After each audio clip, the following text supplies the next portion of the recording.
2023년 3월 6일 월요일 마태복음 17장 14절에서 27절 말씀을 묵상합니다.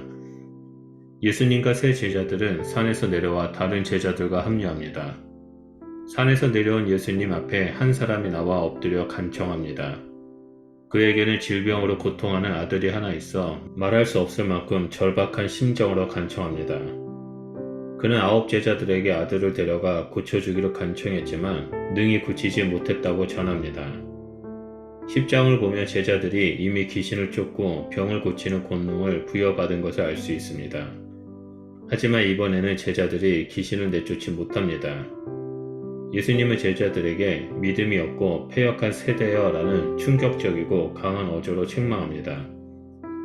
세 제자들은 신적 현현으로 영광에 둘러싸여 있었는데 9 제자들은 실패와 무능을 경험하고 있습니다. 예수님이 제자들과 함께 계실 때와 떠나신 후 홀로 남겨질 때와 대조되고 있습니다. 제자들은 그 격차를 믿음으로 채워야 하는데 이에 실패한 것입니다. 믿음이 없고 패역한 세대는 믿음이 없는 제자들과 무리를 불신으로 이끈 제자들을 불신하는 무리 모두가 믿음이 없고 패역한 세대임을 의미합니다. 이후 17절에 등장하는 내가 얼마나 너희와 함께 있으며와 얼마나 너희에게 참으리요 라는 말씀은 제자들과 무리를 구분해서 볼 수 있습니다. 예수님의 격한 반응은 당연히 기대의 좌절에서 나온 것입니다. 모세가 시내산에서 신비로운 경험을 한 후 산 아래 내려왔을 때 우상 숭배의 불신앙에 분노한 것을 연상케 합니다. 예수님은 아이를 데리고 오라고 명령하십니다. 아이의 근본 원인은 영적인 문제에 있었습니다. 악한 귀신의 지배 아래에 있었기 때문입니다. 예수님이 부짖자 즉시 귀신이 떠나가고 아이가 회복됩니다. 이에 제자들이 은밀하게 예수님에게 다가와 자신들이 왜 귀신을 쫓아내지 못한지를 묻습니다. 자신들의 실패가 무리를 불신과 의심으로 이끌었다면 그 원인을 찾고 해결하기를 원했던 것입니다. 이에 대한 예수님의 대답은 직설적으로 그 원인은 믿음의 결핍에 있다라고 말씀하십니다. 이를 볼 때 권능을 행하는 데에는 믿음이 필요함을 볼 수 있습니다. 믿음은 예수님의 부재 가운데에서도 예수님과 연합을 유지해주는 능력입니다. 믿음이 작다라는 말은 신약 성경에서 이곳에 유일하게 등장합니다. 여기서 작은 믿음은 믿음의 완전한 결여가 아님에도 불구하고 그 다음에 나오는 예수님의 설명은 마치 그런 느낌을 줍니다. 시 중에서 가장 작은 시인 겨자씨만한 믿음도 제자들에게는 없었다는 말이 되기 때문입니다. 예수님의 말씀은 믿음의 무게를 측정하는 데 초점이 있는 것이 아니라 진실한 믿음을 강조하는 데 있습니다. 이것은 예수님에 대한 전적인 신뢰에서 비롯됩니다. 본 사건은 겨자씨만한 믿음이 있어도 산을 옮길 수 있다는 비유로 끝을 맺습니다. 이후 예수님은 장소 이동 후 다시 한번 순환을 예고하는 장면이 나옵니다. 본격적인 예루살렘 여정을 앞두고 예수님과 제자들은 갈릴리에서 모임을 갖습니다.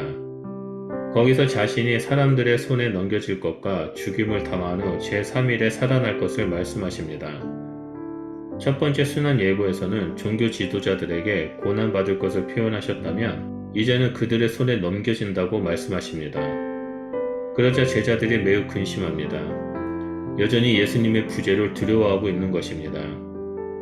이제 장면은 가버나움으로 바뀝니다. 갑작스럽게 등장하는 세금 논쟁에 당황할 수 있지만 이 사건도 예루살렘 여정을 앞둔 시점에서 중요한 의미를 가지고 있습니다. 예수님의 일행이 가버나움으로 내려왔을 때 성전세 담당관들이 베드로에게 세금 반세겔을 청구합니다. 반세겔은 20세 이상의 유대 남자가 매년 납부하는 성전 세금입니다. 25절과 26절을 보면 베드로와 예수님의 대화가 나옵니다. 먼저 예수님이 세상 임금들이 간세와 국세를 징수하는 대상이 아들과 타인 중 누구냐라고 묻습니다. 아들은 징수 대상이 아니기에 베드로는 타인에게 세금을 걷는다라고 대답합니다. 이 말씀은 성전세는 통치자 하나님이 자기 백성 이스라엘에게서 징수하는 세금이기에 하나님의 아들은 세금이 면제된다는 것을 의미합니다. 예수님은 이 문제를 통해서 제자들에게 다시 한번 자신이 하나님의 아들임을 강조하고 계십니다. 바로 얼마 전 산 위에서 천상의 소리로 베드로와 두 제자가 확인했던 사실입니다. 여기서 예수님이 아들들은 세를 면하리라 라고 하신 것을 주목한다면 문자적으로 임금의 아들들을 지칭할 수 있지만 예수 안에 있는 제자들이 곧 하나님의 아들이라는 의미도 있습니다.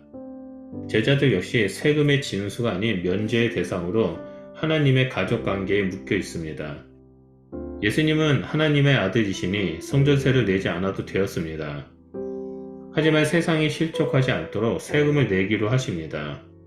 다만 예수님께서 하나님의 아들이심을 제자들에게 보이기 위해 낚시로 건져 올린 물고기 뱃속에서 나온 한 세계를 성전세로 내게 하십니다.